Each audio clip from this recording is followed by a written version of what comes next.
सूत्रांच्या माहितीनुसार व्हॅलेंट ट्रेंड्सला लागला बाय वन गेट वनचा सेल. नमस्कार, मी तुमचा मित्र अमोल. आज आम्ही सकाळी सकाळी निघलो होतो श्रीरामपूरला, कारण आपल्या सागर दादाचं तिथं काम होतं. आम्हाला ज्या लोकेशनला जायचं तिथली पहिली गल्ली पण चुकलो आणि दुसरी गल्ली पण चुकलो. मग तो बोलला थांब आता मी मॅप लावतो. फिर मैं स्टीयरिंग में उंगली डाल के जो चक्री घुमाई घर घर घर. मग आलो आपल्या लोकेशनला. मग त्याला म्हणली चक्री पहिलीच घुमवायची ना. मग आम्ही आलो डॉक्टर भट्टडे यांची भेट घेण्यासाठी. गेले गेले गाडी सावलीत लावली. मग डॉक्टरांच्या हॉस्पिटलकडे गेलो. तेवढ्यात हा बोलतो मध्ये कोणी आहे का म्हणलं, ते हॉस्पिटल घर नाही. तेवढ्यात अंबानी सरांचा कॉल आला की रिलायन्सला ऑफर लागलेली बाय वन गेट वनची, तेवढी जाऊन फायदा घेऊ.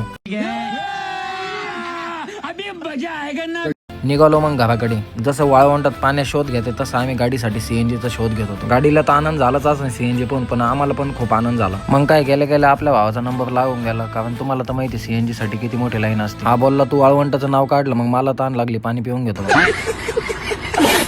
आता स्वतः सरांचा फोन आला, म्हटलं आपल्याला शॉपिंगला जावंच लागेल. मध्ये गेलो, सगळे कपडे बघितले व्यवस्थित आणि तिथं गेलो, समजलं की फक्त काही मोजक्याच कपड्यांना ती ऑफर आहे.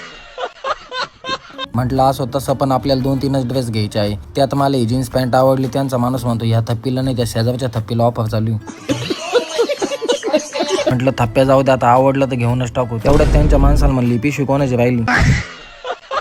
ते बोलले की घेऊन टाका मग ती पिशवी तुम्हाला शॉपिंगला. म्हणलं ठीक आहे घेतो भाऊ. चला तुम्हाला सांगतो काय घेतलं. 2 चिनोज घेतले आणि हे 2 शर्ट फायनल करून टाकले. परत ते म्हणा 1 तास हिंडले काहीच घेतलं नाही. मग निघालो चेंजिंग रूम कडे ट्राय करायला. चला तुम्हाला दाखवतो आता. एकदा शर्ट घेतले म्हणजे आपले फायनलच असतात. म्हटलं हा पण घेऊन टाकू, पण तो आपलाच होता.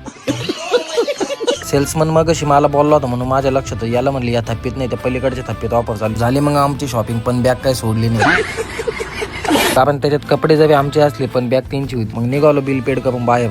मग अटकवली बुलेटला पिशवी. आपला माणूस कुठं राहिला, मग त्यांना तोंडाचा रुमाल काढला, कारण त्याला माहिती सध्या आपले व्हिडिओ व्हायरल होऊ राहिले. मग निघालो घराच्या दिशेने. त्याच्यात आपल्याला घोडं दिसलं.